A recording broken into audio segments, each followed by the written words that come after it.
Buen día a todas aquellas personas que se encuentren viendo este vídeo. El día de hoy vamos a proseguir con un capítulo realmente extenso donde vamos a hablar todo sobre la embriología del sistema cardiovascular. Yo soy Fuentes Juárez Christopher Luis, estudiante del séptimo ciclo en Medicina Humana en la Universidad César Vallejo. Vamos a iniciar. Como primer punto, vamos a hablar sobre el establecimiento y definición de patrones del campo cardíaco primario. ¿Ok? Primero que nada, hay que tener en cuenta que el primer indicio para la formación de todo el sistema cardiovascular va a aparecer a la mitad de la tercera semana. ¿Ok? Si recuerdan, lo que tenemos acá es básicamente el epiblasto, ¿cierto? En el epiblasto vamos a encontrar la línea primitiva y también el nodo primitivo. ¿Qué es lo importante de acá? Que el extremo craneal de la línea primitiva, esta es la línea primitiva, el extremo craneal vamos a encontrar unas células que son las células cardíacas progenitoras. ¿Ok? Estas células cardíacas progenitoras van a migrar al interior de la capa visceral del mesodermo de la placa lateral, adoptando una forma de herradura. Aquí podemos ver cómo han migrado a la capa visceral del mesodermo de la placa lateral en forma de una herradura. Aquí, esto tiene forma de una herradura. Entonces, el hecho de que estas células cardíacas progenitoras migren en forma de herradura van a constituir lo que conocemos como el campo cardiogénico primario. ¿Para qué es el campo cardiogénico primario? Es muy importante para formar algunas regiones de las aurículas y todo el ventrículo izquierdo. Sin embargo, así como existe un campo cardiogénico primario, también tenemos un campo cardiogénico secundario. El campo cardiogénico secundario, que lo podemos ver acá, es muy importante para la formación del ventrículo derecho y del tracto de salida. ¿A qué nos referimos al tracto de salida? Nos referimos al cono arterial y al tronco arterial, que lo vamos a explicar más adelante. Entonces, el campo cardiogénico secundario, ¿cómo se forma? Básicamente deriva del mesodermo visceral que está ventral a la faringe. ¿Ve? De este mesodermo visceral ventral a la faringe se forma el campo cardiogénico secundario, quien va a tener muchos aportes para el desarrollo del corazón. Ahora, a la par de que las células progenitoras, cardíacas progenitoras, migran cerca del día 16, como les dije, a mitad de la tercera semana, se va a determinar al mismo tiempo el eje lateral a medial, es decir, la vía de lateralidad, lo que ya hemos comentado en estas secciones de capítulos de embriología. Y obviamente en la vía de la lateralidad va a ser esencial, totalmente esencial para el desarrollo cardíaco normal. ¿Okay? En caso de que haya una falla de este desarrollo o de esta vía de lateralidad, se van a generar diversas afectaciones y defectos que hemos mencionado y que vamos a volver a mencionar en este capítulo. Entonces, una vez que se ha establecido el campo cardiogénico primario, estas van a ser inducidas por el endodermo faríngeo para así formar mioblastos cardíacos e islotes sanguíneos, quienes a través de vasculogénesis, de angiogénesis, cosa que también ya hemos comentado, van a originar las células hemáticas y los vasos sanguíneos. De esta forma, pues el campo cardiogénico primario va a tener una forma de herradura, va a estar revestida por endotelio, debido a los mioblastos cardíacos e islotes sanguíneos, va a estar rodeado por mioblastos y van a generar la región cardiogénica. Esta forma de herradura va a generar la región cardiogénica. Además, esta región cardiogénica va a estar rodeada por celoma intraembrionario, quien en un futuro va a formar la cavidad pericárdica. Entonces, como les dije, alguna falla en la vía de lateralidad puede generar diversos defectos cardíacos que ya hemos mencionado, como por ejemplo la heterotaxia, por ejemplo la dextrocardia, una comunicación interventricular, una comunicación interauricular, una doble salida ventricular derecha, defectos del tracto de salida, estenosis pulmonar. Cosas o enfermedades o defectos que iremos mencionando y explicando más adelante. Entonces, el segundo punto va a ser formación y posición del tubo cardíaco. Fíjense, al inicio, la región cardiogénica va a ser anterior a la membrana orofaringea y a la placa neural. ¿Qué quiere decir esto? Que al inicio la región cardiogénica va a ser o va a estar a nivel cervical. ¿Okay? Y como ya hemos mencionado en anteriores capítulos, el embrión va a sufrir un cierre del tubo neural, ¿cierto? Ya sea en dirección cefalocaudal y en dirección lateral. En dirección cefalocaudal va a generar que esta región cardiogénica se desplace de nivel cervical hacia el nivel torácico. Fíjense cómo se ubica aquí la región cardiogénica y cómo a través del cierre del tubo neural y también de la formación de vesículas cerebrales se va a desplazar a nivel torácico, ¿okay? Que es su ubicación, claramente, obviamente, la ubicación normal.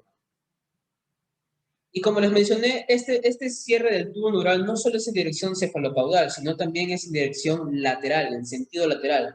Esto que provoca que las regiones media y caudal de los primordios cardíacos se fusionen, es decir, que esta forma de herradura se cierre por completo. ¿Okay? Se fusionan, pero excepto en su extremo más caudal. En el extremo más caudal de esta forma de herradura no se va a cerrar. ¿Por qué? Porque así se genera un tubo dilatado continuo con un revestimiento endotelial interno, con una capa miocárdica externa.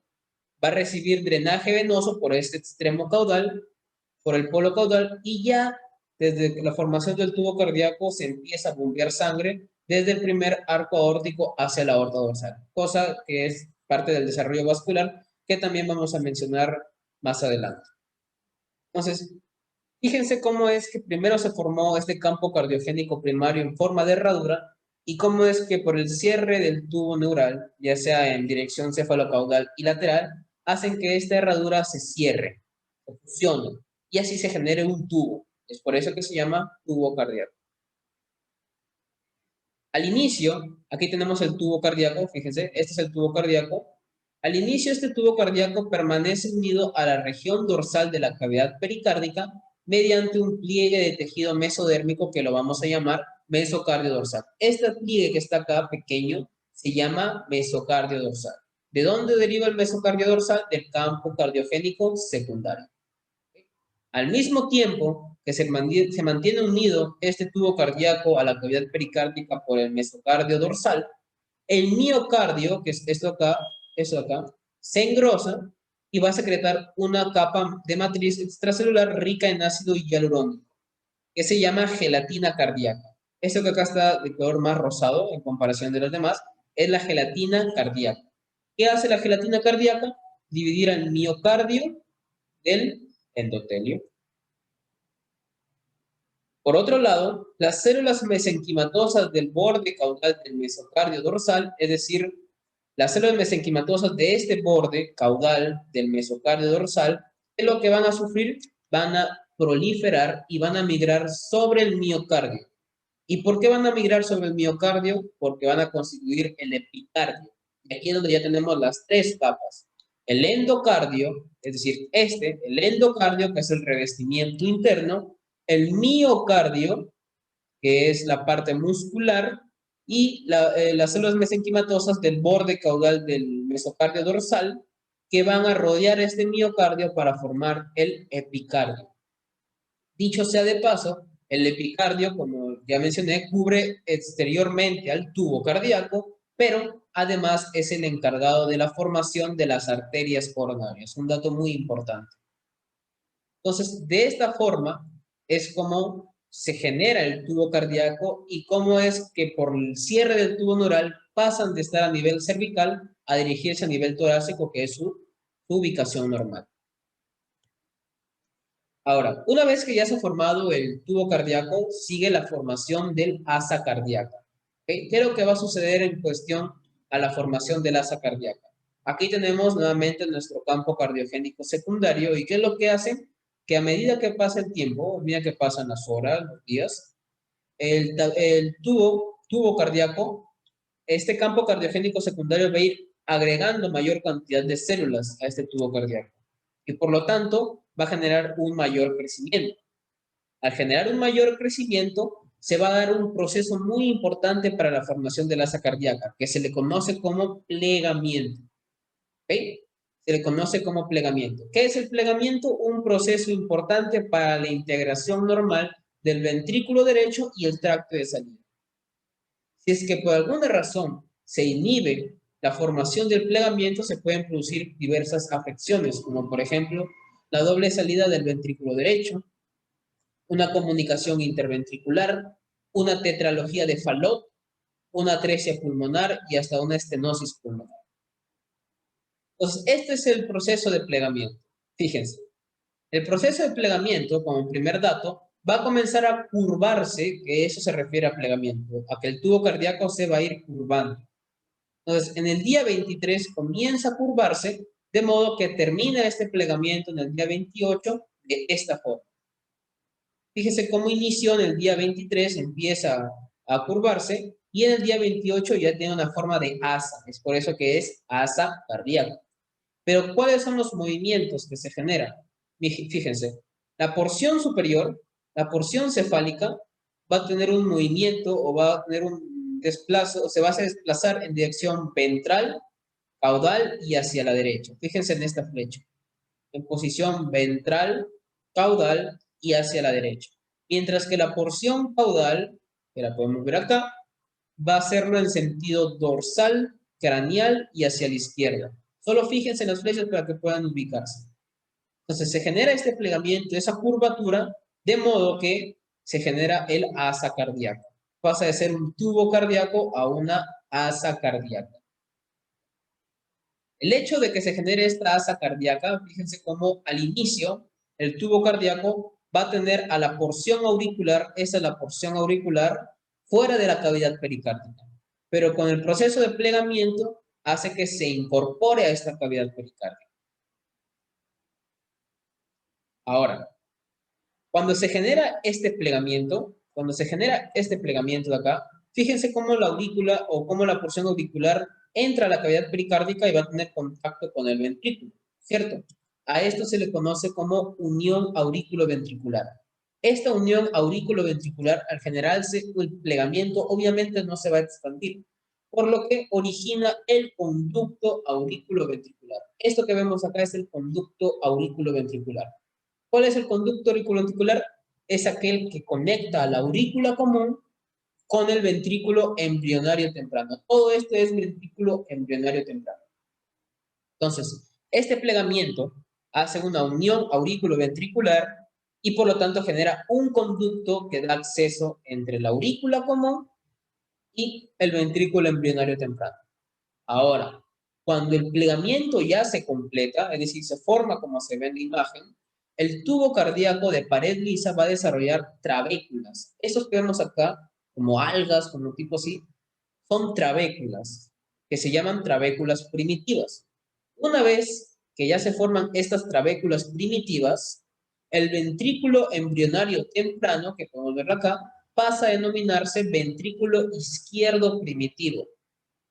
Por otro lado, de igual modo, en el tercio proximal trabeculado, es decir, ya con trabéculas del bulbo cardíaco, se va a nombrar ventrículo derecho primitivo. ¿Esto qué quiere decir? Que el ventrículo embrionario temprano forma solo el ventrículo izquierdo, no forma el ventrículo derecho. El quien forma el ventrículo derecho es el bulbo cardíaco, que es lo que vamos a ver en estos momentos. Fíjense, tanto la porción blanca, negra y verde, esto es, o lo conocemos como bulbo arterial. Esto es el bulbo arterial. ¿Okay? La porción distal, que es la de color blanco, también se llama tronco arterial. Este tronco arterial formará raíces y segmentos proximales para la aorta y la arteria pulmonar. Es muy importante como tracto de salida, como lo mencioné al inicio. Por otro lado, la que está de color negro, la porción que está de color negra es la región medial o también se llama cono arterial y va a ser o va a constituir los tractos de salida de los dos ventrículos. Mientras que la porción verde, que es el tercio proximal del bulbo arterial, va a ser al principio estrecho y va a dar origen a la porción trabeculada del ventrículo derecho. Entonces, fíjense la diferencia. El ventrículo embrionario temprano solo forma el ventrículo izquierdo. ¿Quién forma el ventrículo derecho? Es el tercio proximal de este bulbo arterial. Una vez que se forma el plegamiento y por lo tanto la asa cardíaca, la unión entre el ventrículo derecho, es decir, del bulbo arterial, se denomina surco bulbo ventricular. La unión entre el bulbo arterial y el ventrículo embrionario temprano o primitivo forman el surco bulbo ventricular, y aquí lo podemos ver. Entonces, de esta manera, la asa cardíaca queda con el siguiente orden cráneo-caudal. Principalmente, ¿qué tenemos? La región troncoconal. Esta es la región troncoconal. Tanto el tronco arterial como el cono arterial. Es la primera porción. La segunda porción es el ventrículo derecho, que se forma por el tercio proximal del bulbo arterial. La tercera región es el ventrículo izquierdo, que es por el ventrículo embrionario temprano. Y la última porción, que es la región auricular, que es la que se incorpora a la cavidad pericárdica por el proceso de plegamiento, por la formación del asa cardíaca. Así es como se forma, cómo es que el tubo cardíaco, a través de un proceso que es el plegamiento, se forma el asa cardíaca. Ahora, hablemos sobre la regulación molecular del desarrollo cardíaco.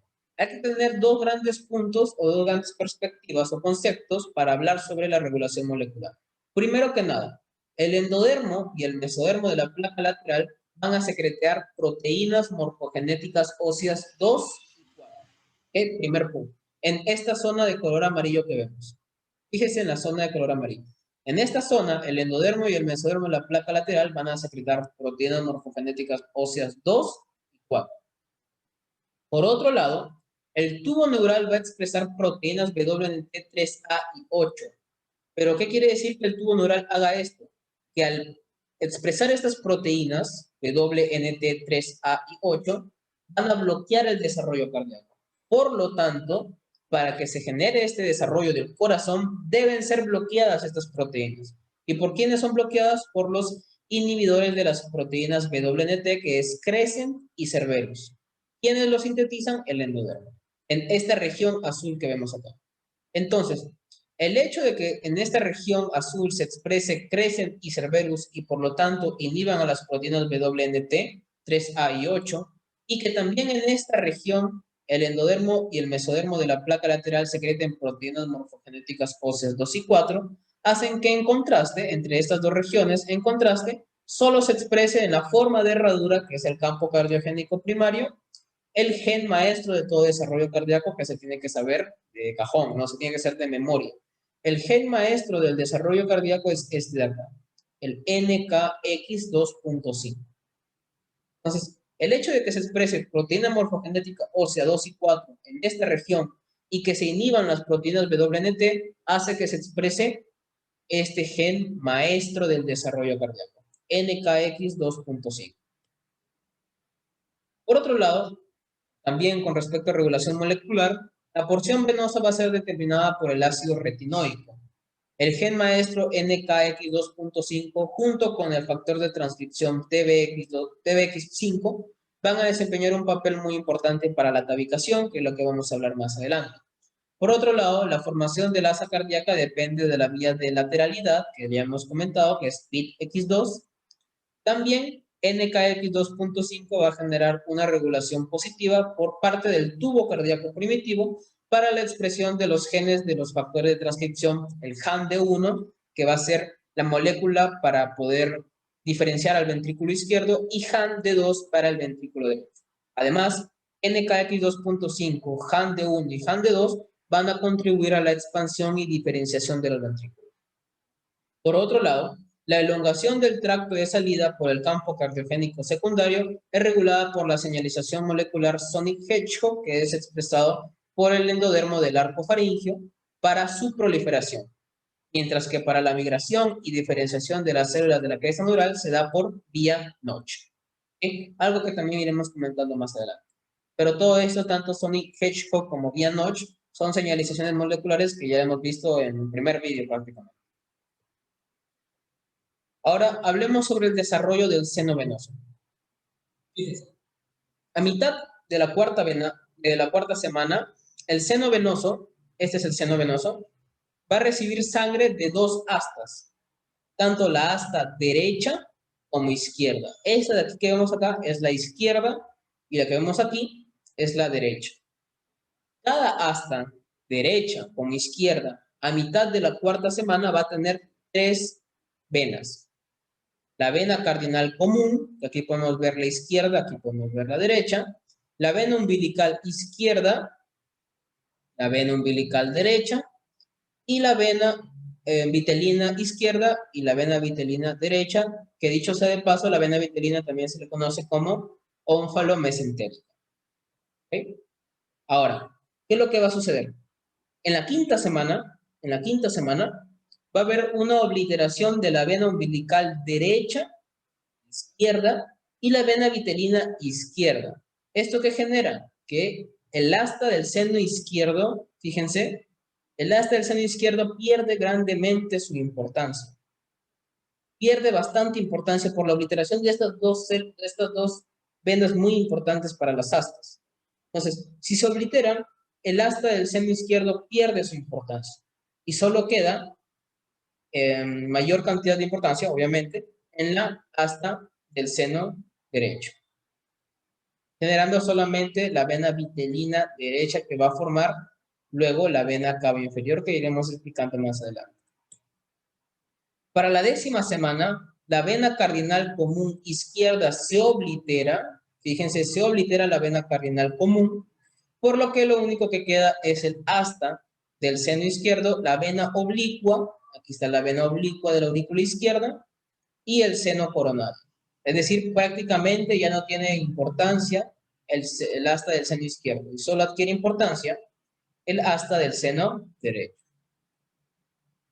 Ahora, esta asta derecha va a ser la única comunicación entre el seno venoso y la aurícula derecha.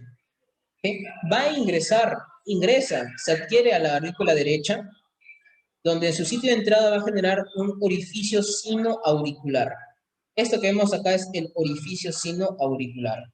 Entonces, cuando el asta derecha ingresa a la aurícula derecha, genera este orificio, este sitio de entrada de este orificio, y va a estar flanqueado por pliegue valvular, ya sea la válvula venosa derecha, que es este de aquí, y la válvula venosa izquierda. Sin embargo, en la porción dorsocranial, tanto la válvula venosa derecha e izquierda se van a fusionar para así generar esta cresta que se va a llamar septo espurio. ¿Okay? Luego, tanto la válvula venosa izquierda y el septo espurio se fusionan con el tabique auricular en desarrollo, que lo vamos a explicar más adelante. Se fusionan con el tabique auricular en desarrollo. Mientras que por otro lado, la porción superior de la válvula venosa derecha desaparece por completo, de modo que el segmento inferior crece para formar la válvula de la vena cava inferior, aquí la vemos, y la válvula del seno coronario. Así es como se forman básicamente los sitios de entrada, tanto de la vena cava superior por fusión del septo espurio y la válvula venosa izquierda, y también la válvula de la vena cava inferior por la porción inferior o el segmento inferior de la válvula venosa derecha. Así es como se genera el sitio de entrada. ¿Y para qué son importantes estos? Pues para que venga la sangre desoxigenada por parte de todo el cuerpo hacia la aurícula derecha. Ahora, hablemos sobre la formación de los tabiques cardíacos, que es bastante amplio, la verdad. Pero vamos a ir por partes porque al fin y al cabo es algo sencillo, pero largo. Fíjense, los tabiques principales se van a formar entre los días 27 y 37. Entonces, ¿cómo se forman los tabiques? ¿A qué me refiero a tabique? Me refiero a la formación de almohadillas o cojinetes endocárdicos, ya sea por migración y por proliferación, como podemos ver acá. Hay migración, se forman almohadillas endocárdicas. Entonces, ¿por qué es importante los tabiques cardíacos? Porque al principio tanto la aurícula, la parte de la aurícula como parte del ventrículo es una sola cavidad. Una sola cavidad. Por eso que se le dice aurícula común o ventrículo común. ¿Cierto? Entonces, el hecho de que se formen estas almohadillas y al final se fusionen, van a generar como un muro que divide esta cavidad en dos cámaras, en dos partes. Por lo tanto, si la aurícula común sufre con un tabique o se forma un tabique, este tabique va a dividir tanto a la aurícula común en aurícula derecha y aurícula izquierda. Y en el ventrículo de igual forma, tanto en ventrículo derecho como ventrículo izquierdo. Este es el rol de los tabiques. El rol de los tabiques es dividir a una misma cavidad en dos partes. Dividir a la aurícula común en aurícula derecha y en aurícula izquierda. Y dividir al ventrículo en ventrículo derecho y ventrículo izquierdo. Es por esto que es muy importante hablar sobre la formación de los tabiques cardíacos. Entonces, ¿cómo se forman las almohadillas? Se pueden formar básicamente de dos mecanismos.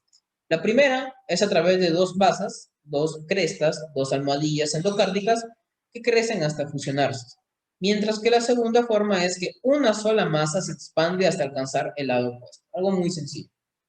Entonces vamos a hablar por partes cada formación del tabique. Primero, formación del tabique en la aurícula común. Fíjense, básicamente toda esta cavidad es la aurícula común. El hecho de que se forme este tabique, que es el que vamos a hablar, va a hacer que se divida en aurícula derecha y en aurícula izquierda. Se entiende básicamente el rol de los tabiques. ¿Qué es lo que va a suceder? Al final de la cuarta semana, una cresta se forma en el techo de la aurícula común. Esta es la aurícula común. Y en su techo se va a formar una cresta que la vamos a llamar septum primum. Recordar los nombres. La formación del septum primum es la cresta que crece al final de la cuarta semana en el techo de la aurícula común. Sin embargo, este septum primum aún no divide por completo la aurícula derecha de la aurícula izquierda, sino va a haber presencia de un orificio tanto entre el septum primum y las almohadillas endocárdicas, que las vemos acá, del conducto aurículo-ventricular. Este orificio que se encuentra entre estas dos estructuras se va a llamar ostium primum. Todo bien hasta ahí. Septum primum, ostium primum, que es el orificio, y las almohadillas endocárdicas. ¿Qué es lo que va a suceder? Que las almohadillas, tanto como el septum como las almohadillas, van a seguir creciendo hasta cerrar el ostium primum. Miren cómo se cerró el ostium primum. Pero ¿qué va a suceder a la par de esto? Es que la región superior del septum primum va a sufrir apoptosis, generando un segundo orificio que se llama ostium secundum. El que vemos acá es el ostium secundum. ¿Para qué es el ostium secundum? Para generar un paso libre entre la sangre de la aurícula derecha hacia la aurícula izquierda. Ahora, cuando la aurícula derecha se expande y se incorpora el asta del seno venoso derecho a la aurícula derecha, lo que acabamos de hablar, va a aparecer un pliegue que se va a llamar septum secundum. Sin embargo, este septum secundum aún no es lo suficiente para dividir por completo la cavidad auricular. Fíjense cómo todavía queda un orificio del ostium secundum. Entonces, cuando la válvula venosa izquierda y el septo espurio, que es lo que hablamos, se fusionan, este septum secundum se superpone al ostium secundum. O sea, lo pasa por enfrente y por lo tanto se puede decir que técnicamente divide a la aurícula derecha de la aurícula izquierda. Sin embargo, queda una abertura muy finísima, que la podemos ver acá, que se va a llamar foramen oval, o también llamado agujero oval. De esta forma, el septum primum se va a convertir en la válvula del foramen oval. ¿Y por qué es importante tener en cuenta esa formación del foramen oval y de la válvula del foramen oval? Va a ser muy importante para poder explicar lo que vamos a explicar ya al final de la presentación, para poder explicar todo lo que es la circulación fetal. Así que hay que tomar en cuenta la formación del foramen oval y de la válvula del foramen oval. Y aquí, pues obviamente, tras el nacimiento, que también lo explicaremos más adelante, tras el nacimiento, la circulación pulmonar aumentará la presión de la aurícula izquierda para comprimir a la válvula contra el septum secundum. Fíjense, esta válvula la van a adosar hacia el septum secundum para obliterar el foramen oval. Algo que explicaremos en la circulación fetal y sus cambios después del nacimiento. Entonces, esta fue la formación del tabique en aurícula común y por lo tanto se divide la aurícula derecha con la aurícula izquierda. Ahora, para la formación de la aurícula izquierda y la vena pulmonar hay que tener en cuenta que el mesénquima caudal del mesocardio dorsal, fíjense, recuerden que el mesocardio dorsal era aquel que unía el tubo cardíaco con la región dorsal de la cavidad pericárdica, ¿cierto? Entonces, el mesénquima caudal de este mesocardio dorsal va a comenzar a proliferar. Comienza a proliferar de modo que a la par de que el septum primum, que era el que se generaba en el techo de la aurícula común, crece hacia abajo, este mesénquima caudal que comienza a proliferar lo va a acompañar, como lo vemos en la siguiente imagen. Fíjense. Miren cómo el septum primum ya se ha formado Pero al costado de este septum primum, el mesocardio dorsal ya envió su proliferación de células mesenquimatosas. ¿Y cómo se va a llamar a esta proliferación? La vamos a llamar como protuberancia mesenquimatosa dorsal. La protuberancia mesenquimatosa dorsal crece con el septum primum hacia el conducto aurículo-ventricular, que es donde se dirige. Y si se fijan, dentro de la protuberancia mesenquimatosa dorsal, vamos a encontrar a la vena pulmonar en desarrollo. Esta es la vena pulmonar en desarrollo.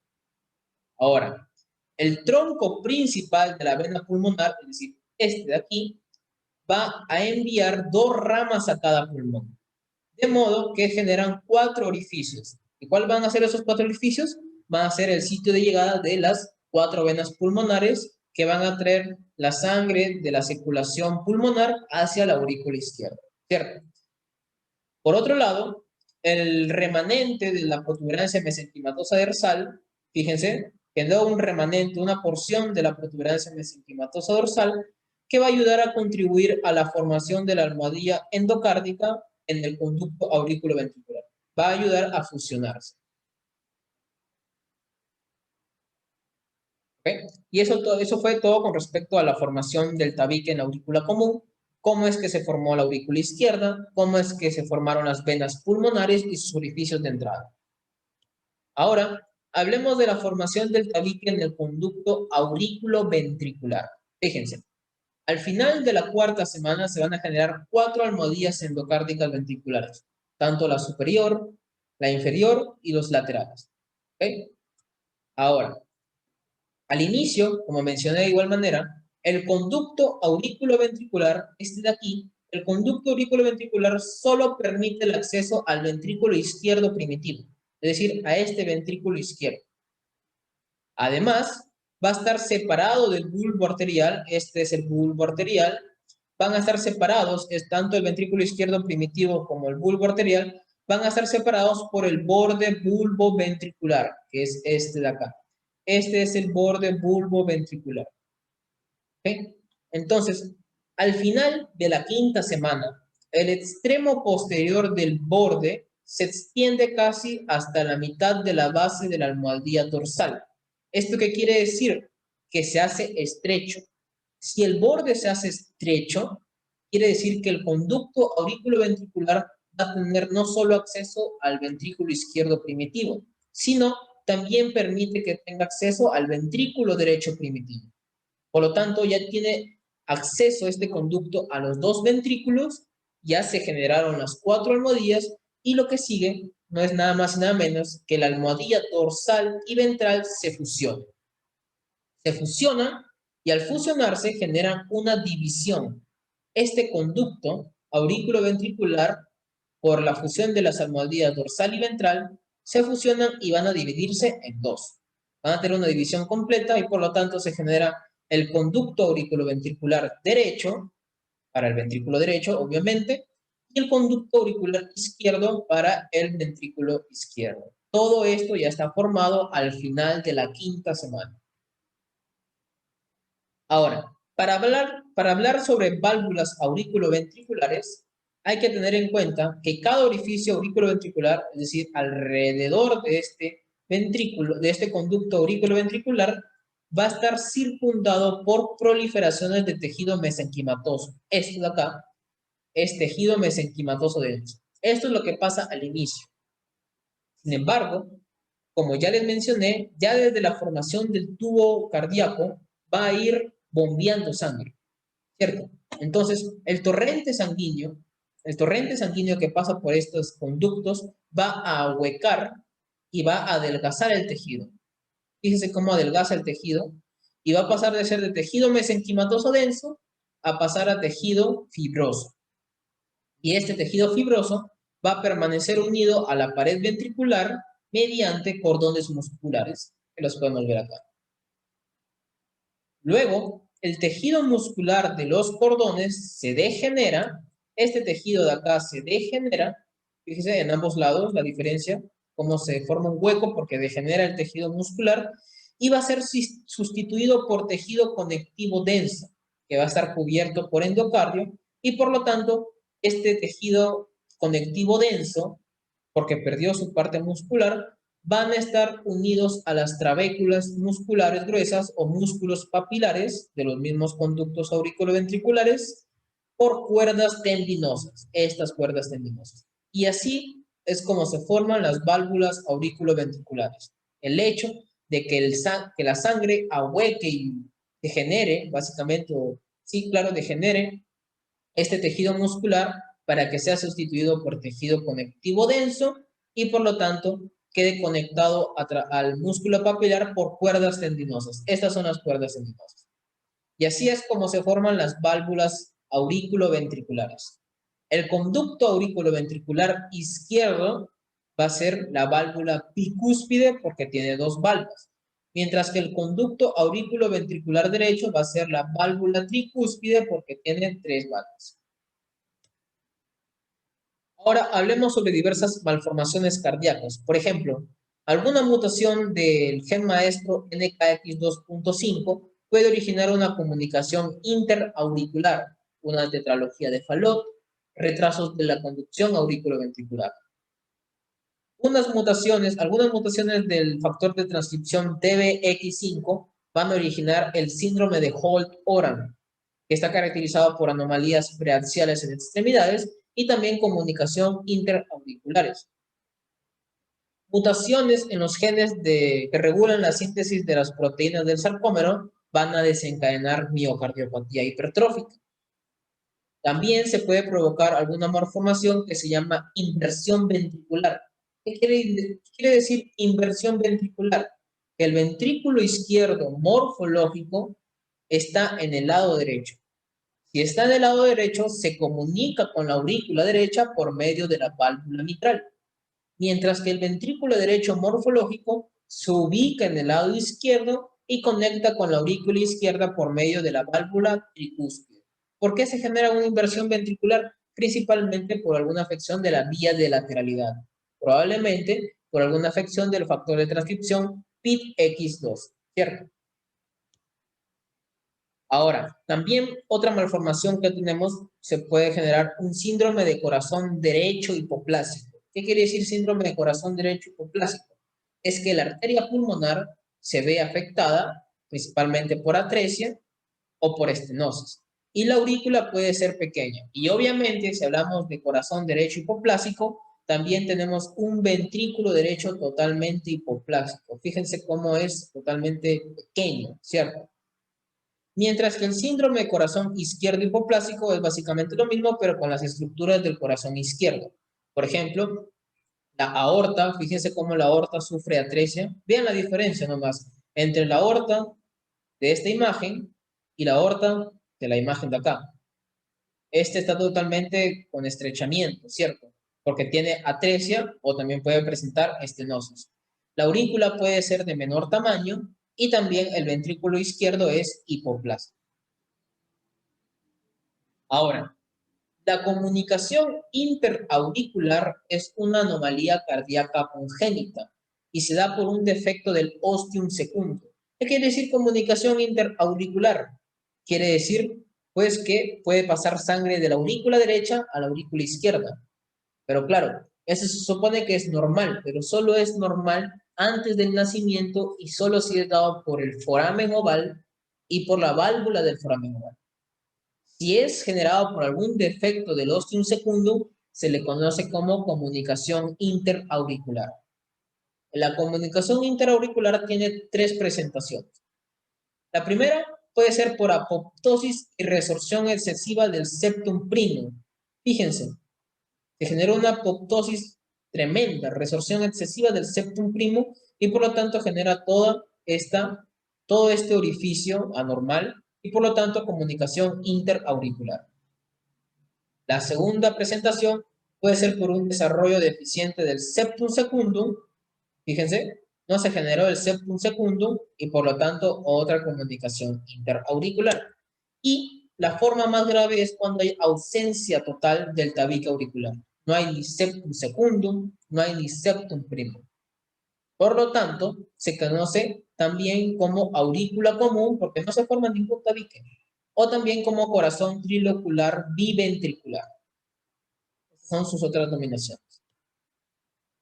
Ahora, cuando la fusión de las almohadillas auriculoventriculares no llegan o no llegan a unirse con el septum primum, fíjense, se formó el septum primum, pero las almohadillas endocárdicas no llegaron a fusionarse con esto.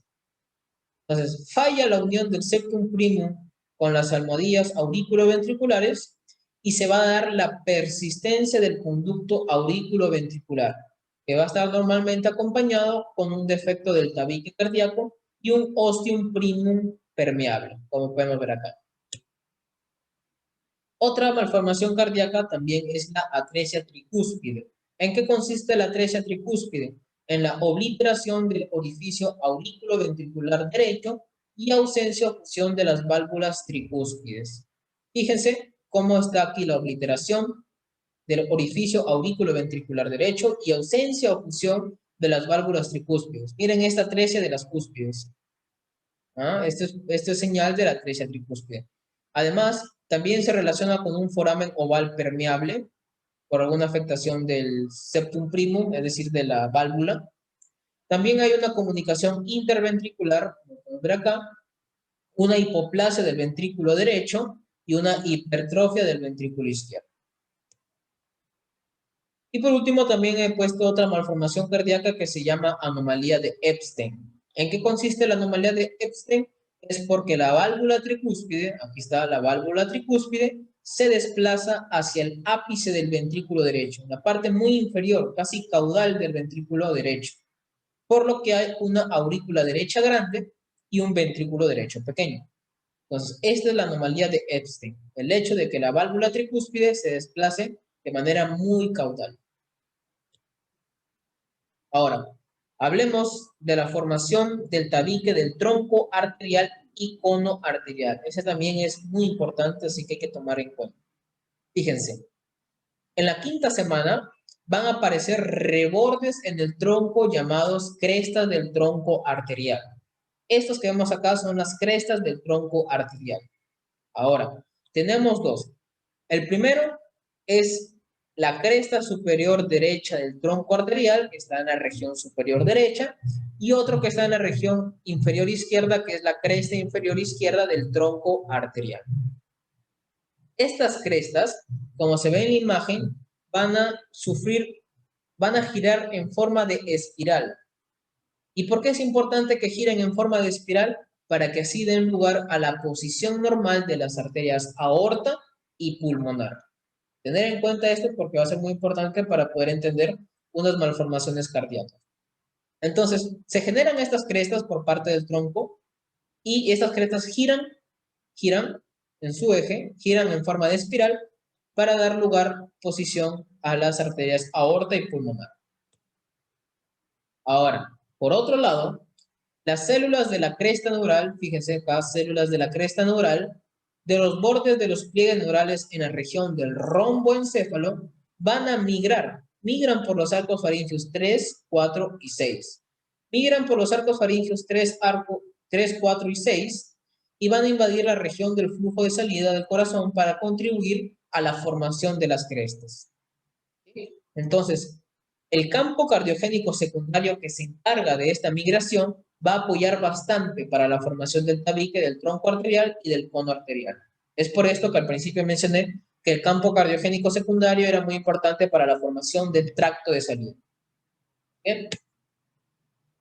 Ahora, así es como se forma básicamente el tabique entre el tronco arterial y el cono arterial. ¿Qué es importante tener en cuenta acá? Lo vuelvo a repetir.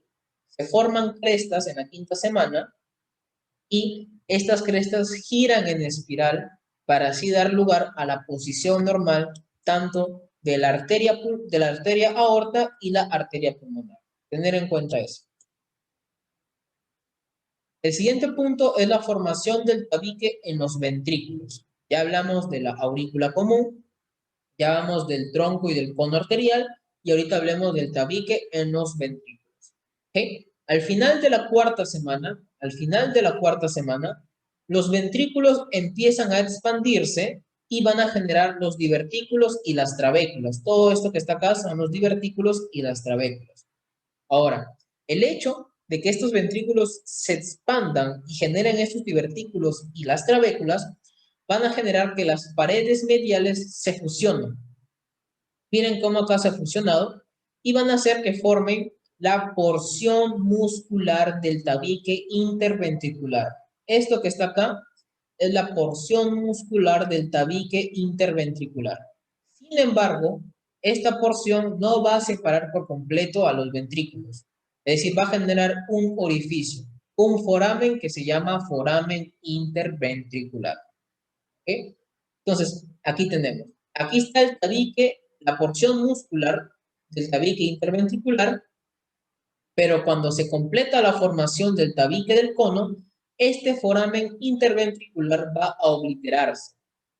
Entonces, el tabique muscular, el crecimiento de las crestas del tronco conales, que es del tabique que hemos hablado anteriormente, y el crecimiento de las almohadillas endocárdicas van a cerrar a este foramen interventricular, generando una porción que se va a llamar la porción membranosa. Si las paredes mediales de los ventrículos generaban la porción muscular, tanto el crecimiento de las crestas troncoconales y las almohadillas endocárdicas van a generar la porción membranosa. Y la porción membranosa junto con la porción muscular van a cerrar por completo, van a dividir por completo el ventrículo tanto en ventrículo derecho como en ventrículo izquierdo. ¿Okay? Ahora, las válvulas semilunares tienen bastante similitud con las válvulas auriculoventriculares, claramente, pero se forman en distintos tiempos, en distintos momentos. En cuestión de las válvulas semilunares, cuando el tronco arterial está por completar su división, aparecen los primordios de las válvulas semilunares. Aquí los tenemos de igual forma, tanto superior, inferior y laterales. Ahora, ¿qué es lo que va a suceder? Igualmente, tanto la almohadilla endocárdica dorsal y ventral van a fusionarse para así dividir estos primordios de las válvulas semilunares en dos partes, en dos pares. Un par va a constituir para el conducto pulmonar, aquí lo podemos ver, mientras que el otro par va a ser para el conducto aórtico. Y ya se generan así las válvulas semilunares. De manera gradual, y con el flujo sanguíneo también, la cara superior de las válvulas semilunares se ahueca, fíjense cómo se ahuecan, y ya van a constituir su forma original, su forma actual, su forma totalmente oficial de cómo son las válvulas semilunares. Ahora, con respecto a defectos cardíacos, tenemos la verdad que son varios. El primero que vamos a hablar es el defecto del tabique ventricular.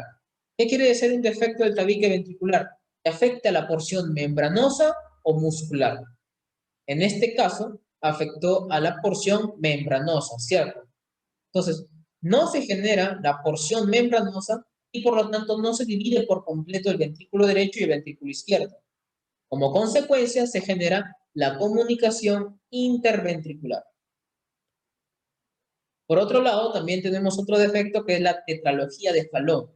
La tetralogía de Fallot se da por una división asimétrica del cono. División asimétrica del cono. Y va a generar, como toda tetralogía, 4 afecciones principalmente. El primero es la estenosis del infundíbulo pulmonar. Aquí lo podemos ver. La estenosis de este infundíbulo pulmonar. El segundo es la estrechez de la región de salida del flujo ventricular. ¿Okay? Hay una estrechez aquí. Estrechez de la región de salida del flujo ventricular.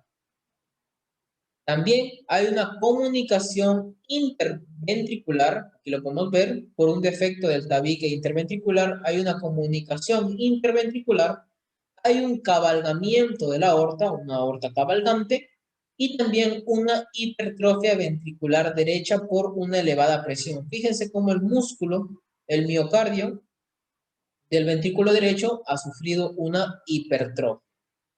Entonces, estas son las 4 afecciones que se dan en una tetralogía de Fallot.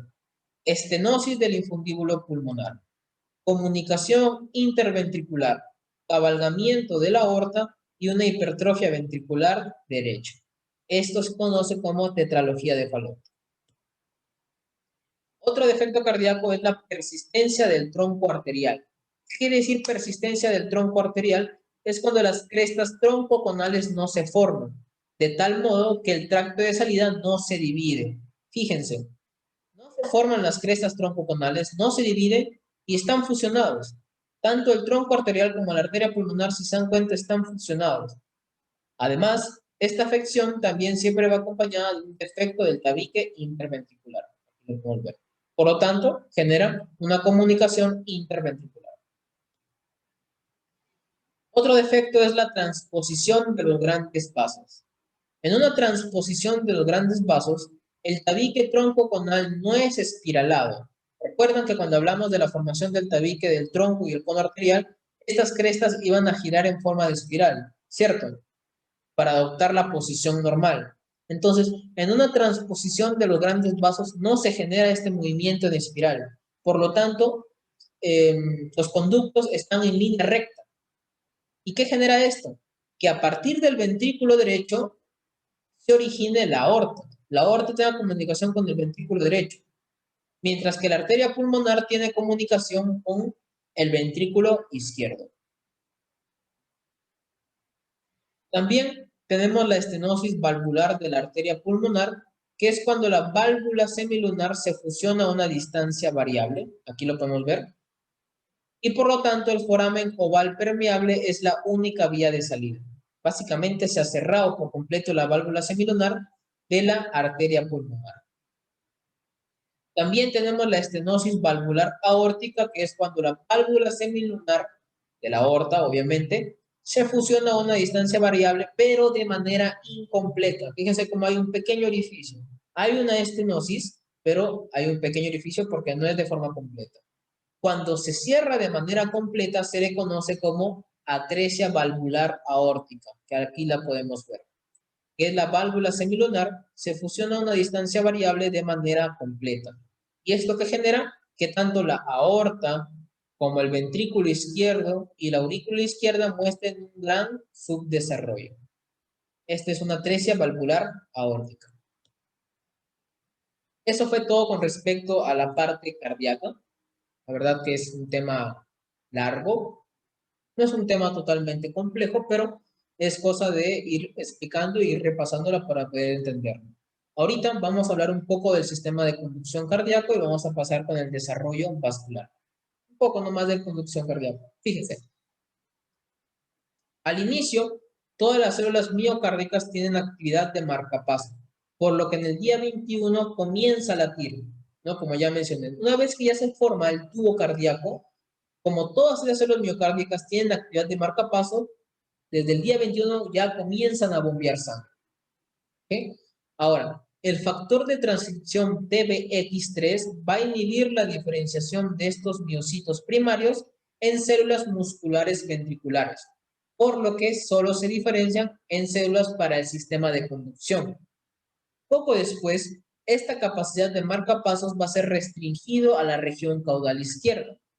Más adelante, el sitio venoso tiene esta función cuando se incorpora a la aurícula derecha. Cuando se incorpora a la aurícula derecha, ya va a surgir el nodo sinoauricular, que es donde se encuentra la actividad de marcapasos. Por otro lado, un grupo de células en torno al conducto aurículo-ventricular van a formar el nodo aurículo-ventricular, quienes de igual forma este grupo de células van a originar el haz aurículo-ventricular o el haz de His, y también las ramas izquierda y derecha, y por último la red de fibra de Purkinje. Ahora sí, vamos a hablar sobre el desarrollo vascular. Ya hablamos del sistema cardíaco, ahorita del sistema vascular. Vamos a ir primero con el sistema arterial. ¿Okay?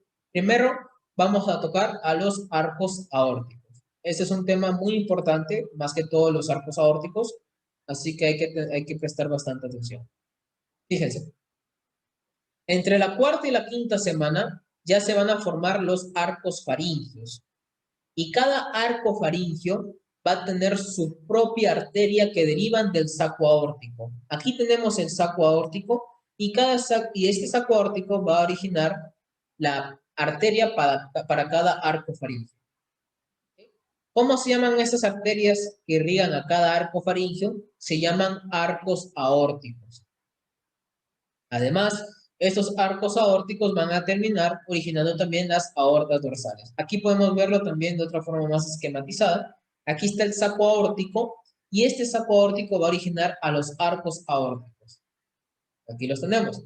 Y de igual manera, estos arcos aórticos van a generar las aortas dorsales, tanto derecha como izquierda. Ahora, los arcos aórticos van a ser recubiertos por las células de la cresta neural. Ese es otro dato. El factor de crecimiento de fibroblastos 8, el factor de transcripción PIT-X2 que proviene del saco aórtico, el campo cardiogénico secundario y el mesodermo del arco van a regular los patrones que vamos a ir explicando. Ahora, este saco aórtico va a generar en total 6 pares de arterias. Pero ¿qué es lo que sucede? El quinto arco va a involucionar, de modo que solo quedan 5 pares de arterias. El 1, el 2, el 3, el cuarto, el 4, el quinto que es el que involuciona y el sexto. Al principio, vuelvo a mencionar, vamos a tener 6 arcos aórticos, pero el quinto va a involucionar, solo teniendo 1, 2, 3, 4 y 6. Ahora, cuando las crestas troncoconales generan la división del tronco arterial para constituir la aorta ventral y el tronco pulmonar, es decir, la tabicación, el hecho de que gire estas crestas, a la par de esto, el saco aórtico va a generar 2 astas, que son las aortas dorsales. La asta derecha, que va a originar la arteria brachiocefálica, esta de acá es la arteria brachiocefálica, es decir, esta aorta de acá, esta aorta dorsal va a originar la arteria brachiocefálica. Mientras que esta aorta dorsal izquierda va a generar o va a originar el segmento proximal del callado aórtico. Todo esto es el callado aórtico. Pero la asta izquierda solo va a generar el segmento proximal, que es entre la arteria brachiocefálica y la arteria común izquierda. Solo este segmento de acá. Por otro lado, en el día 27 ya se formaron los seis arcos faríngeos, el quinto ya involucionó, pero en el día 27 ya la mayor parte del el primer arco aórtico ha desaparecido, pero deja un remanente, un segmento pequeño que es este de acá, que va a originar la arteria maxilar.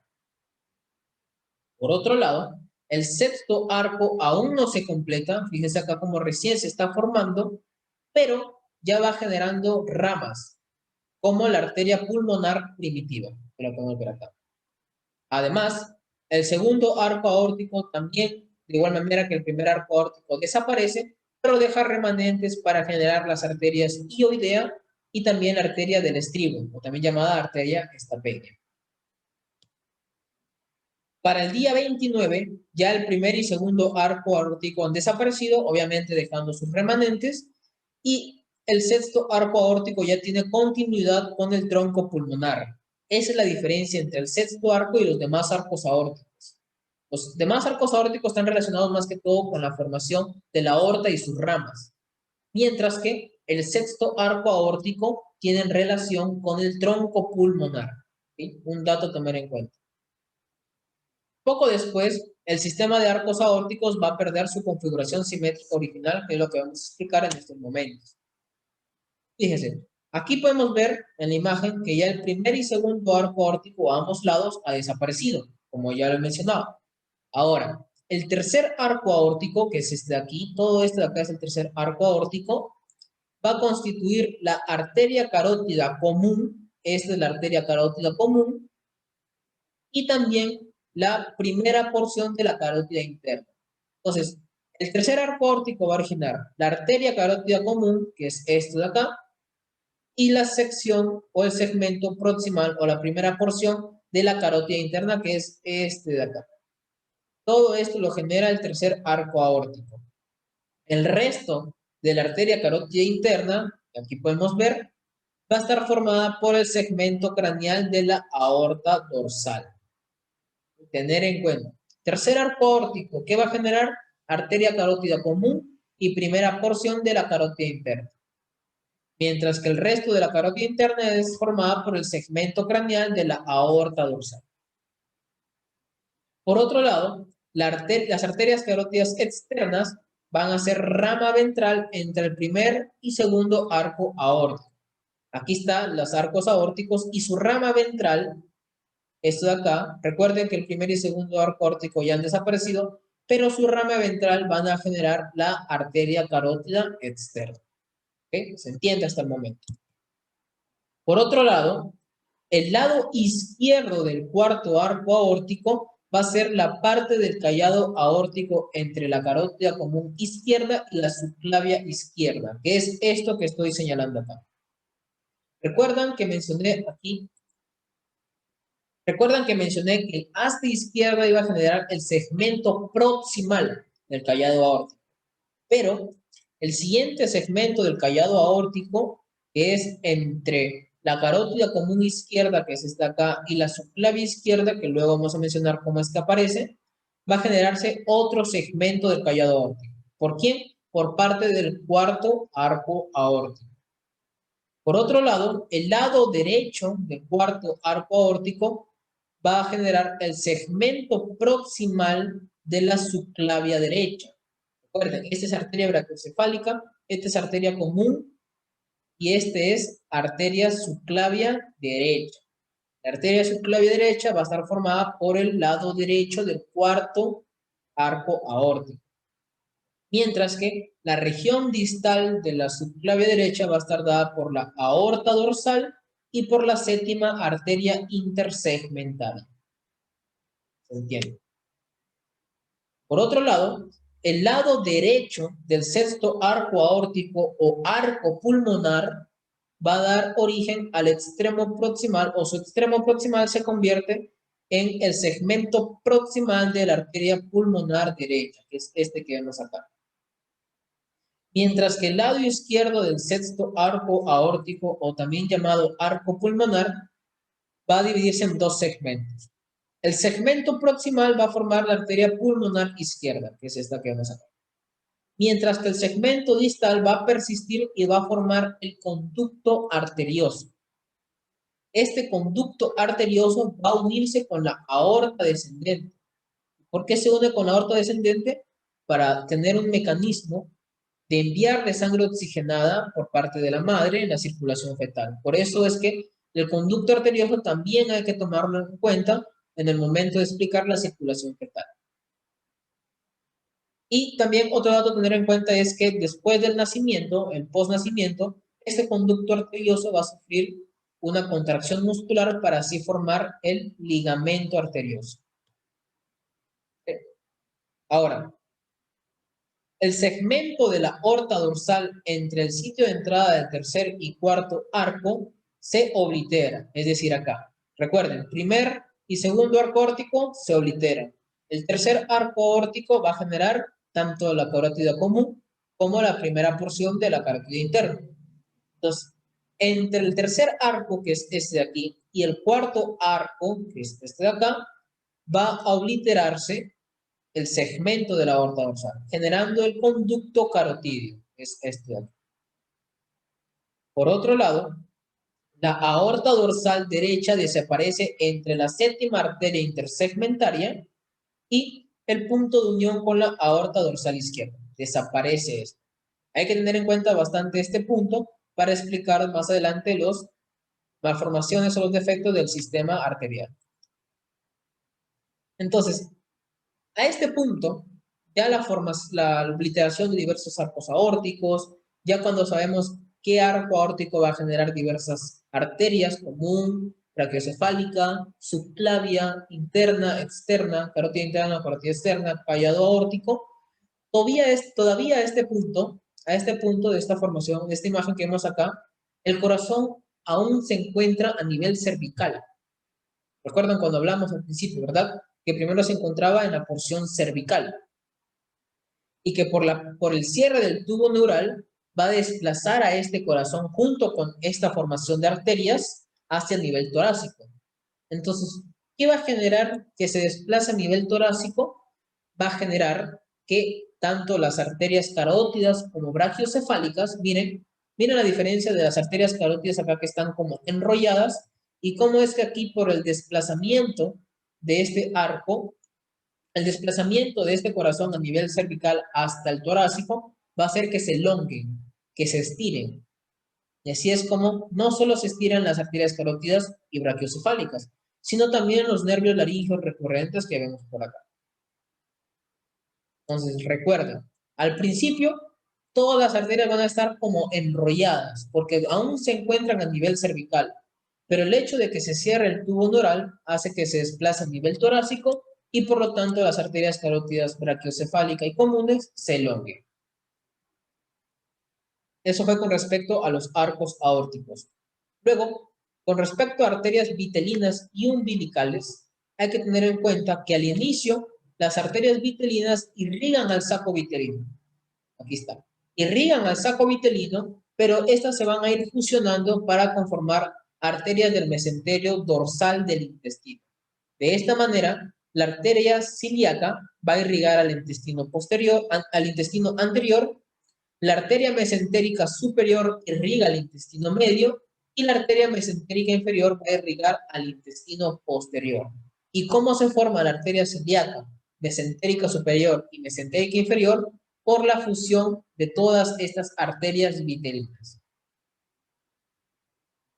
Ahora, por otro lado, al inicio las arterias umbilicales, aquí las vemos, no son nada más que pares de ramas ventrales que salen de la aorta dorsal.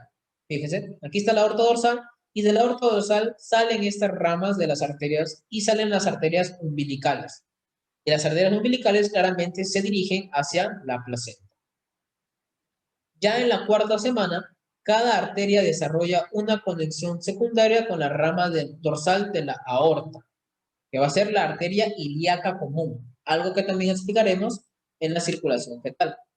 Después del nacimiento, las porciones proximales de las arterias umbilicales persisten como arteria ilíaca interna y vesical superior, mientras las distales se obliteran y forman los ligamentos umbilicales mediales.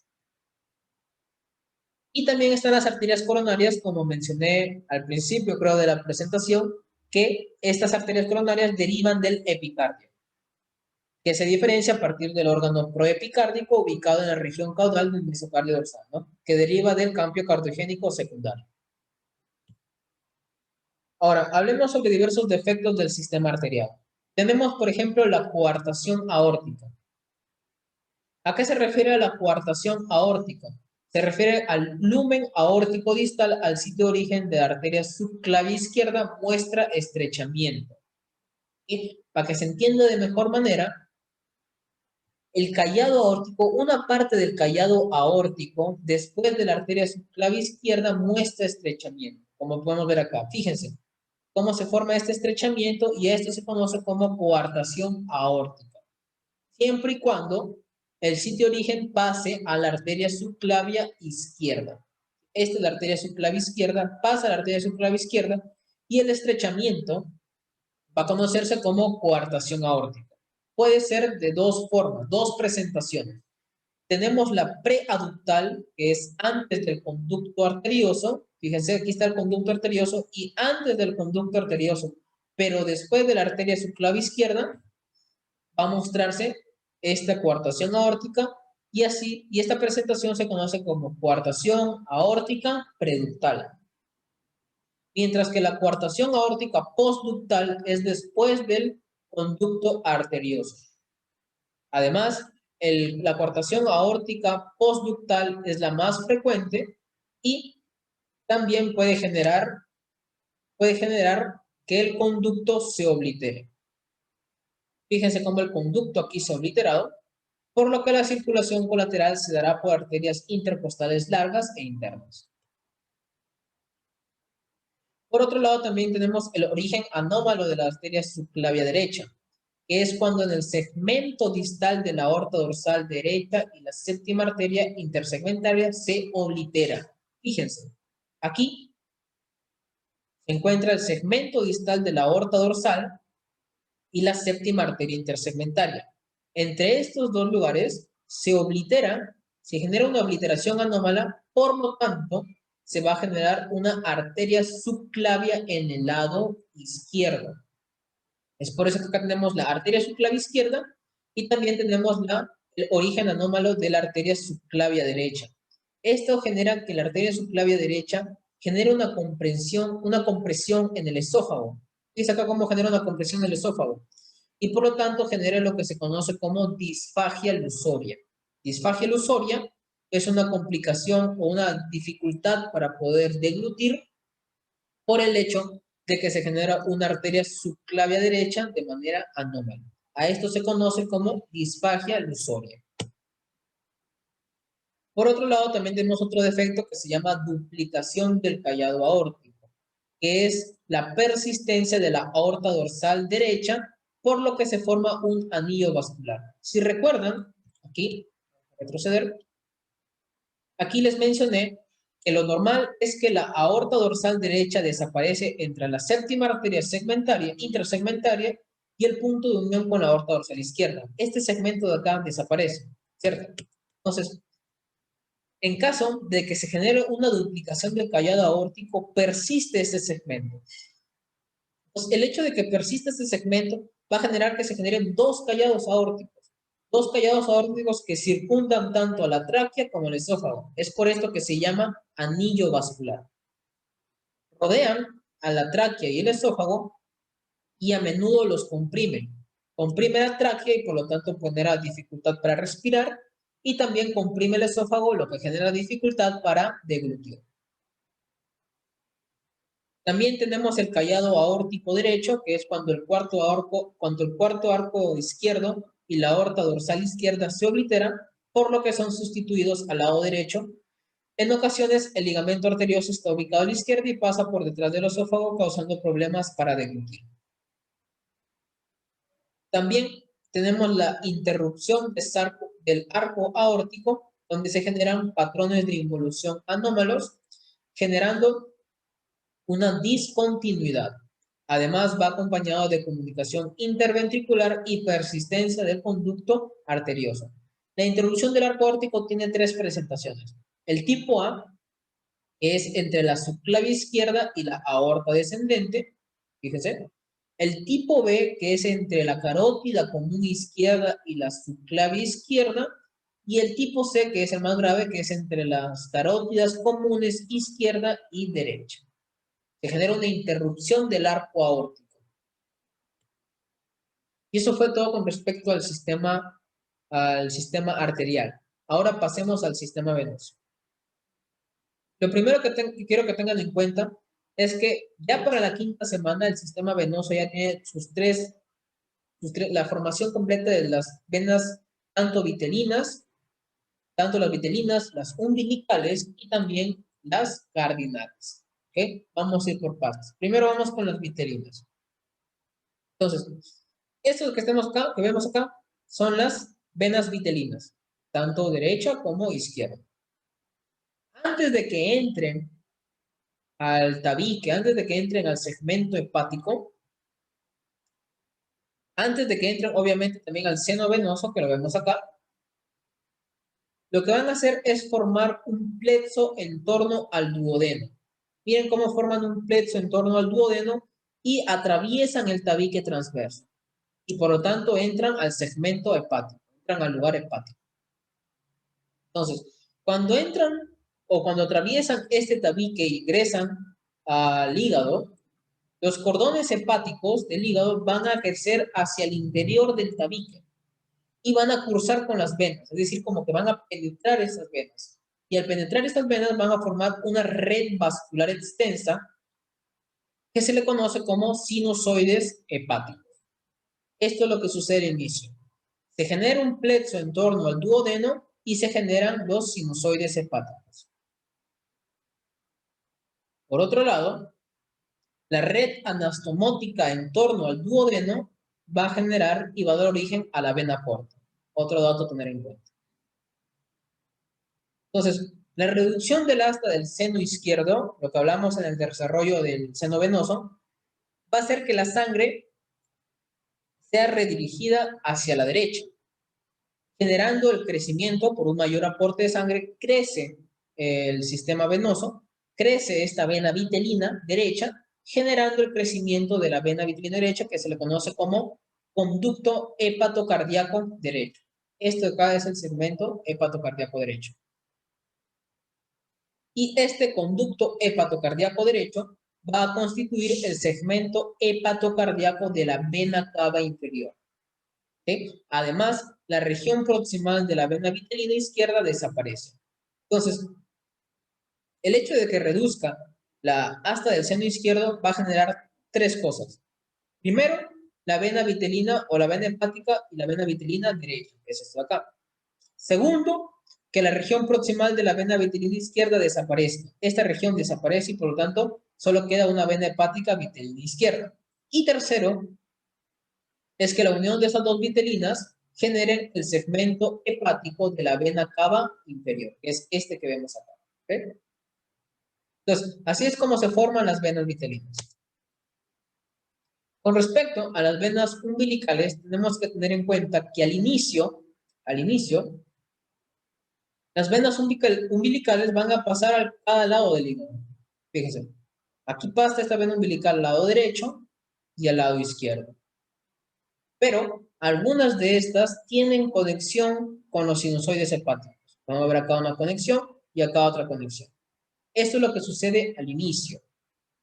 Luego, la región proximal de las venas umbilicales, es decir, los que pasaban a cada lado, y el resto de la vena umbilical derecha desaparece. Miren, fíjense cómo ha desaparecido todo esto y esto también ha desaparecido.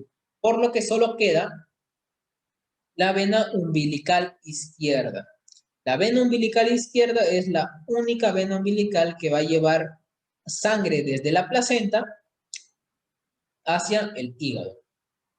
Cuando se incrementa la circulación placentaria, se va a establecer una comunicación directa entre la vena umbilical izquierda y el segmento hepático de la vena cava inferior, a través del conducto venoso.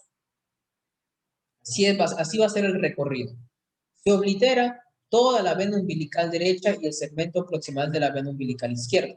De modo que la porción caudal de esta vena umbilical izquierda va a ser el único transporte de la sangre desde la placenta hasta el segmento hepático de la vena cava inferior a través del conducto venoso que es este de acá. Todo esto es su recorrido. Ya después del nacimiento, tanto la vena umbilical izquierda, esta vena umbilical izquierda se oblitera para generar el ligamento redondo del hígado, que junto con el conducto venoso que también se oblitera va a formar el ligamento venoso. Entonces, el obliteramiento de la vena umbilical izquierda genera el ligamento redondo y la obliteración del conducto venoso va a generar el ligamento venoso.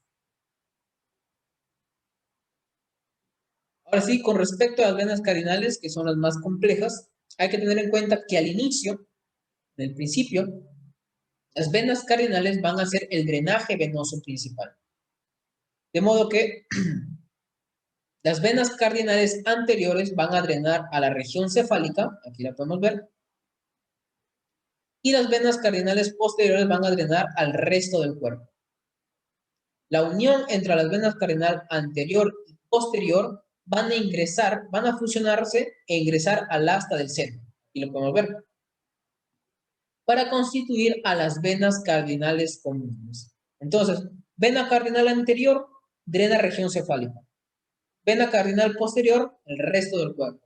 Su fusión, venas cardinales comunes, para que así puedan ingresar al asta del seno y por lo tanto al seno venoso. Ya entre la quinta y la séptima semana se van a formar diversas venas adicionales. Fíjense. Aquí tenemos la vena cardinal anterior, tanto derecha como izquierda. Esta tira larga y fina que vemos acá van a ser las venas posteriores. Pero además de esas dos se forman otros tres tipos de venas más. La vena supracardinal, que es esta de aquí, que van a drenar a la pared corporal. La vena subcardinal, que drena principalmente a los riñones, tanto el derecho como el izquierdo. Y las venas sacrocardinales, que drenan a las extremidades inferiores, tanto derecho como vena sacrocardinal izquierda. Entonces, la anastomosis entre las venas cardinales anteriores, es decir, de esta de acá y esta de acá, su anastomosis van a dar origen a la vena brachiocefálica izquierda, generando que la mayor parte del sangre del lado izquierdo se traslade o se dirija hacia el lado derecho, que es la que vemos acá. Por otro lado, el segmento terminal de la vena cardinal posterior izquierda, este de aquí, ingresa a la vena brachiocefálica izquierda, denominándose vena intercostal superior izquierda, que es este que vemos acá. Esta es la vena intercostal superior izquierda que ingresa a la vena brachiocefálica izquierda.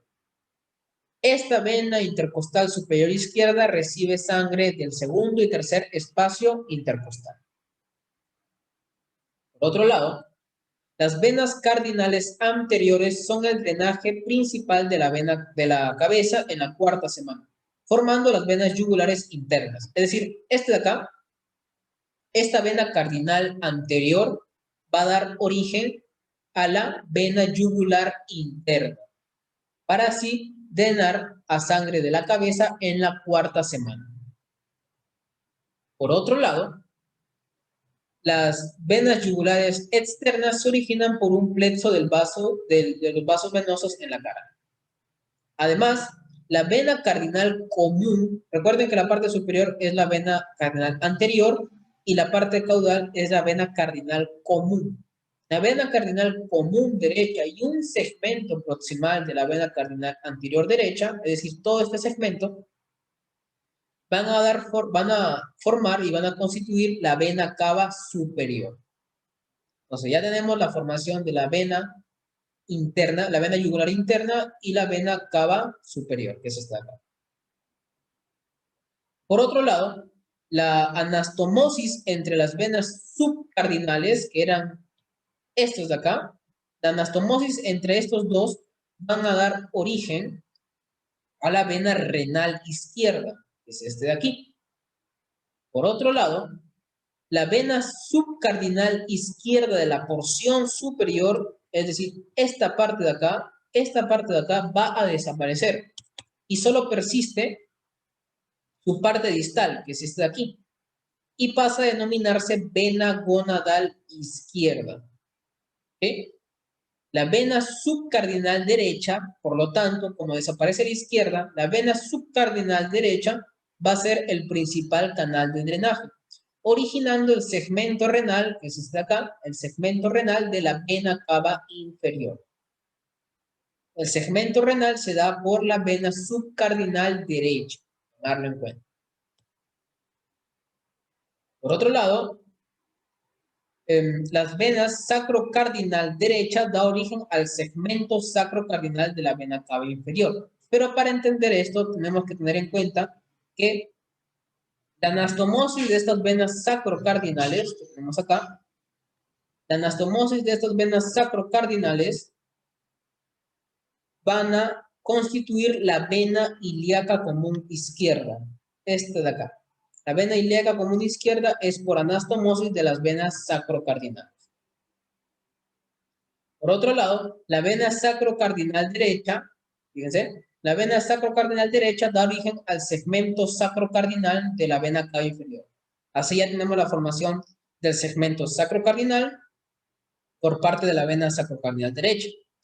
El segmento renal está dada por la vena subcardinal derecha. Y el segmento hepático, que también ya lo hemos comentado anteriormente, que es por parte de la vena umbilical. Por otro lado, las venas del cuarto al onceavo espacios intercostales, es decir, del lado derecho, drenan en la vena supracardinal derecha. Esta es la vena supracardinal derecha. Entonces, esta vena supracardinal derecha, junto con un segmento de la vena cardinal posterior, lo vemos acá, van a conformar la vena ácidos. Todo esto forma la vena ácidos. Y esta vena ácidos va a tener unión con la vena cava superior. Por otro lado, en el lado izquierdo, las venas intercostales entre la cuarta y séptima espacio intercostal van a ingresar a la vena supracardinal izquierda, denominándose vena hemiácigos. Esta vena hemiácigos se drena hacia la vena ácigos y por lo tanto dirige a la vena cava superior. ¿Esto qué quiere decir? Que toda la sangre venosa de los espacios intercostales, en última instancia, van a llegar a la vena ácigos. Y la vena ácigos va a ser la encargada de llevarla a la vena cava superior. Y obviamente la vena cava superior a la aurícula derecha.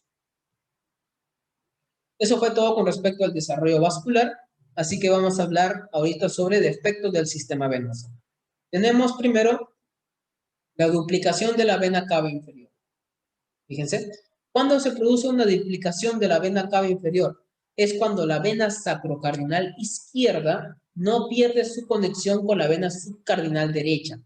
Lo normal, fíjense, es que al principio la vena sacrocardinal izquierda tiene unión con la vena subcardinal izquierda, pero luego lo pierde esa unión. En caso de que no pierda esa unión, en caso de que persista la unión entre la vena sacrocardinal izquierda y la subcardinal izquierda, va a generar que se formen dos venas cavas inferiores. ¿Cómo lo podemos ver acá? Fíjense, la vena ilíaca interna, la vena ilíaca común izquierda, si se dan cuenta, tiene unión con la vena gonadal y por lo tanto hace como si se formara una segunda vena cava inferior. Es por eso que se llama duplicación de la vena cava inferior. También tenemos agenesia de la vena cava inferior, que es cuando la vena subcardinal derecha no establece conexión con el hígado y desvía la sangre a la vena supracardinal derecha, por lo que la sangre de la región inferior llega a la vena ácigos y por lo tanto a la vena cava superior. Lo normal es que suceda esto.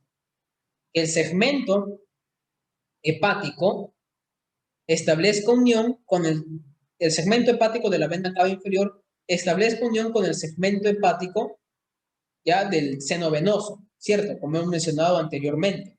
Entonces, ¿qué sucede en una agenesia de la vena cava inferior? En vez de establecer esta conexión, la vena cava inferior va a establecer conexión con la vena ácigos. Aquí lo podemos ver. Y por lo tanto, toda la sangre del segmento inferior, de las extremidades inferiores, de la pelvis y de los riñones, no va a pasar por el segmento hepático, sino pasa por la vena ácigos y junto con toda la sangre de los espacios intercostales se dirigen solo a la vena cava superior. El otro defecto es la vena cava superior izquierda, que es cuando hay una persistencia de la vena cardinal anterior izquierda y una obliteración de la cardinal común y segmento proximal de la cardinal anterior del lado derecho. Lo principal que tener en cuenta, que es para que se forme una vena cava superior izquierda, es la persistencia de la vena cardinal anterior izquierda. Aquí en esta imagen es lo que debe suceder normalmente.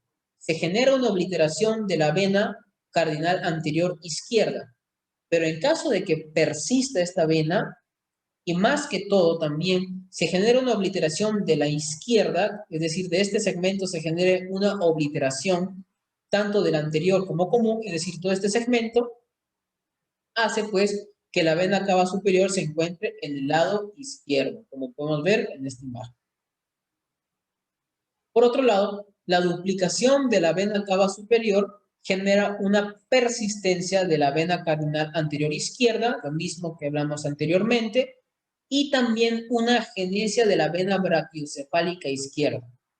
Esto hace que se generen dos venas cavas, tanto la izquierda como la derecha. Y como hubo agenesia de la vena brachiocefálica izquierda, no la podemos ver acá.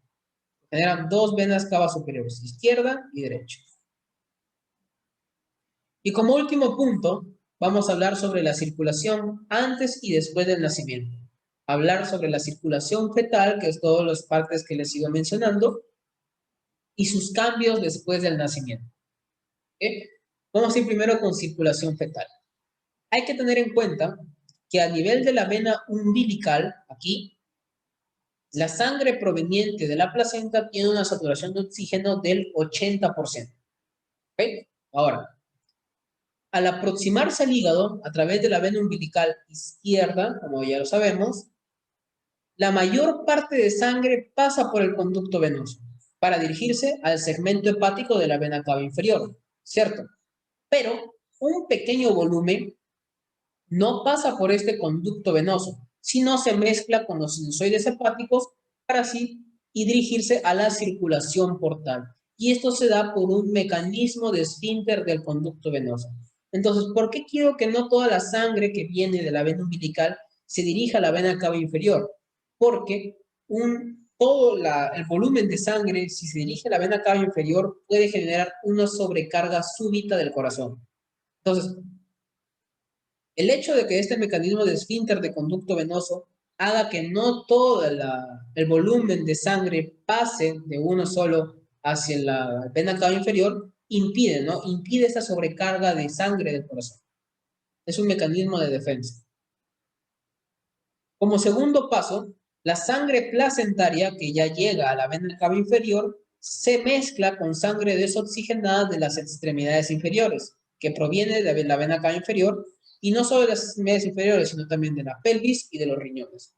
Entonces se genera una mezcla entre la sangre placentaria y la sangre desoxigenada de las extremidades inferiores, pelvis y riñón. Aquí a este nivel se mezcla e ingresan a la aurícula derecha.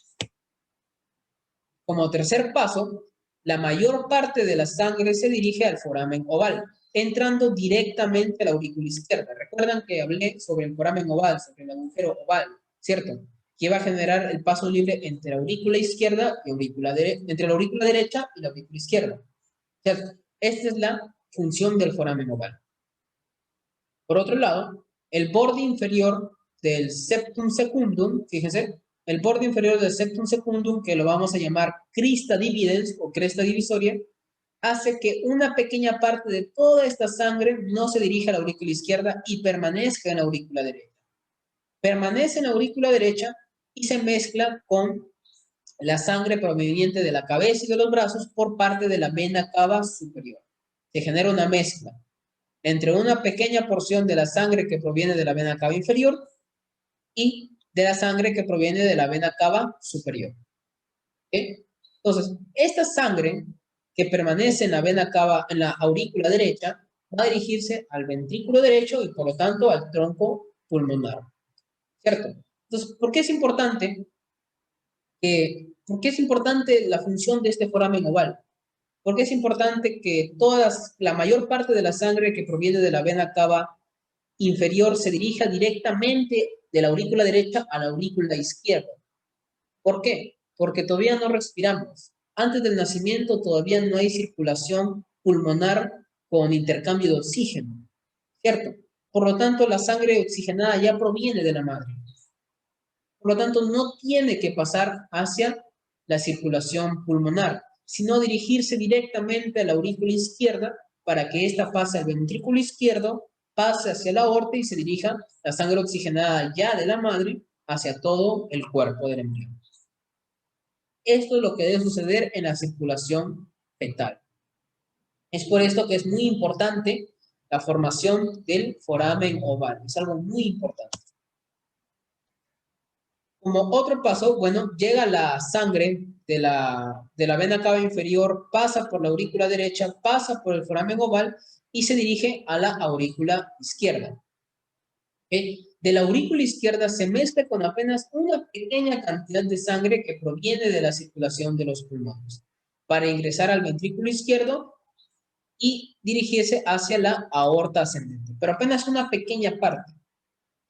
Ahora, debido a que las arterias coronarias y carótidas son las primeras ramas de la aorta, obviamente la musculatura cardíaca y el cerebro reciben sangre bien oxigenada, que es lo normal, ¿no? Tanto la musculatura cardíaca como el cerebro, en el caso del embrión, son los que necesitan mayor cantidad de sangre bien oxigenada. Ahora, otra cosa a mencionar es que les dije que la sangre que proviene de la vena cava inferior hacia la aurícula derecha pasa a la aurícula izquierda, pero la cresta dividens hace que se permanezca una parte en la aurícula derecha para que se fusione con toda la sangre de la vena cava superior. Estas se dirigen a la vena cava, al ventrículo derecho y por lo tanto a la arteria pulmonar. Claro, pero yo dije que no tenía que dirigirse hacia la circulación venosa, hacia la circulación pulmonar, solo apenas una parte. Pero ¿qué es lo que sucede? Que aquí entra a tallar la acción, la función, el rol del conducto arterioso. Recuerdan que mencioné al sexto arco faríngeo, ¿cierto?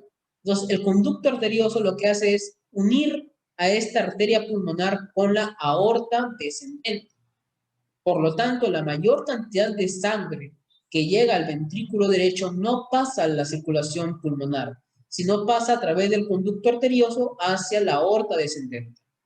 ¿Se dan cuenta cuál es la importancia del conducto arterioso? Pero sí, una pequeña parte apenas pasa por la circulación pulmonar, no tiene intercambio de oxígeno, sigue siendo sangre desoxigenada, llega por las venas pulmonares y bueno, pasa a la aurícula izquierda, que es lo que acabo de mencionar. Entonces, todo esto es lo que sucede en el corazón.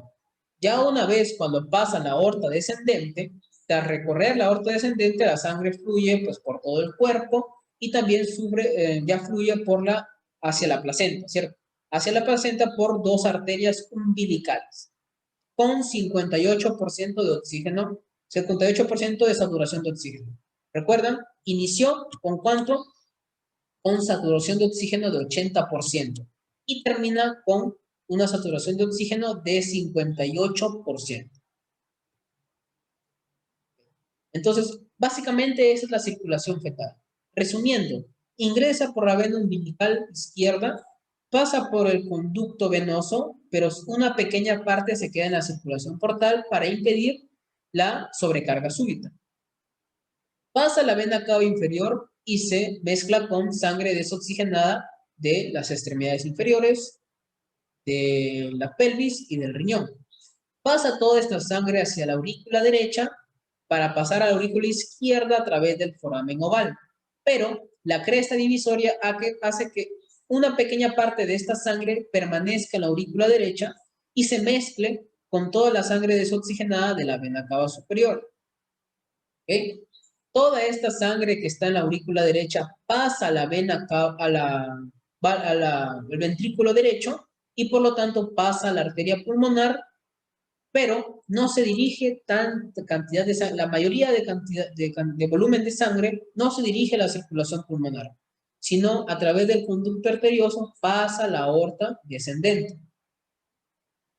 Entonces, la sangre que llega a la aurícula izquierda va a recibir una pequeña cantidad de sangre que sí pasa por la circulación pulmonar y toda esta sangre pasa hacia el ventrículo izquierdo, pasa hacia la aorta, se irriga todo el cuerpo y vuelve nuevamente hacia la placenta a través de las arterias umbilicales. Y todo esto es la circulación fetal.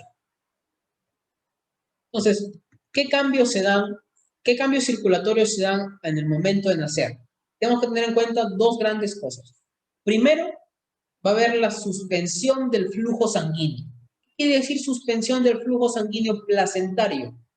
Quiere decir que va a llegar menor cantidad de sangre a la aurícula derecha. Y si llega menor cantidad de sangre a la aurícula derecha, hay una disminución de la presión de la aurícula derecha. Y el segundo punto importantísimo a tomar en cuenta es que ya comenzamos a respirar. Y si comenzamos a respirar, quiere decir que ya nuestros pulmones están aptos para recibir circulación, para recibir sangre y por lo tanto generar el intercambio de oxígeno.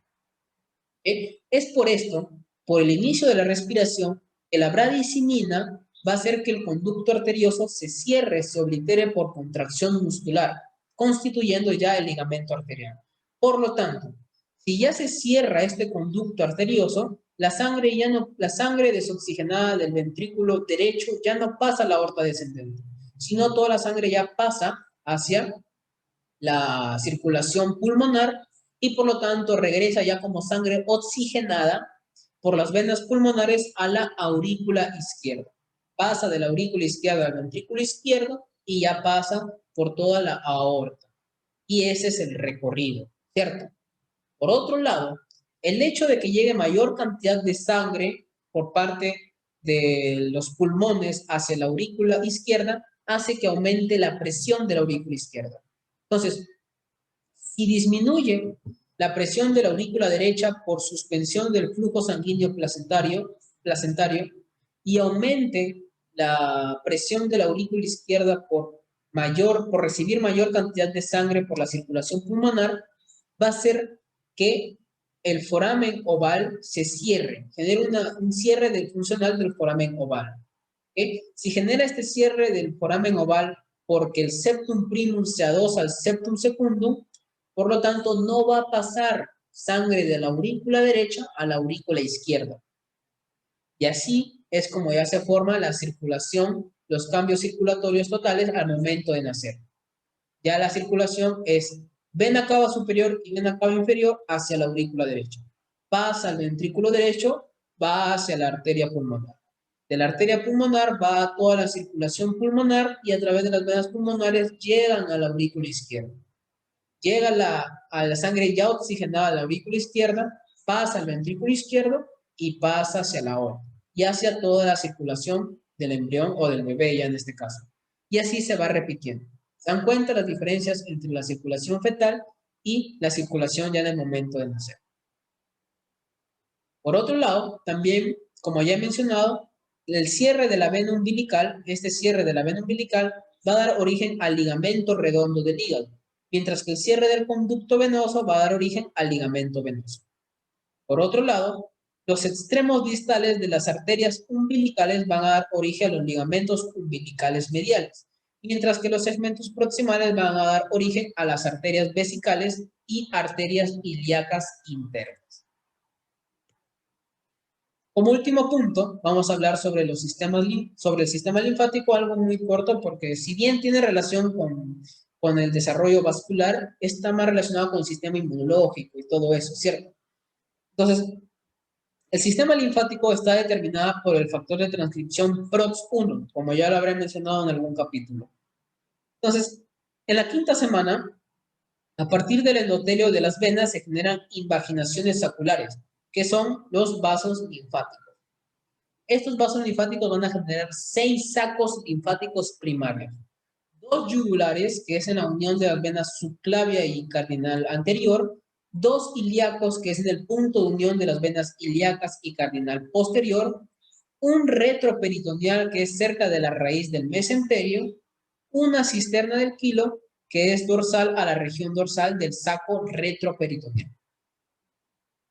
Tanto los conductos torácicos derecho e izquierdo unen a los sacos yugulares con la cisterna del quilo, estableciéndose una anastomosis constituyendo el conducto torácico, ya sea la porción distal del conducto torácico derecho, la anastomosis y la porción craneal del conducto torácico izquierdo van a generar el conducto torácico común, que es muy importante para el sistema linfático.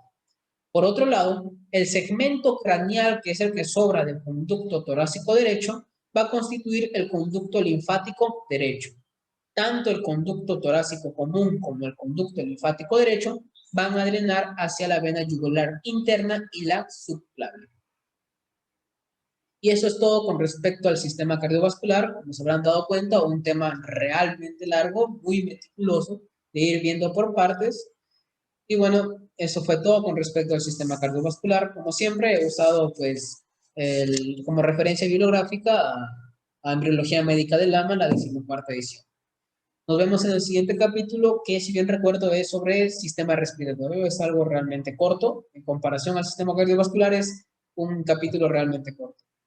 Y espero que les haya gustado el vídeo y nos vemos en el siguiente.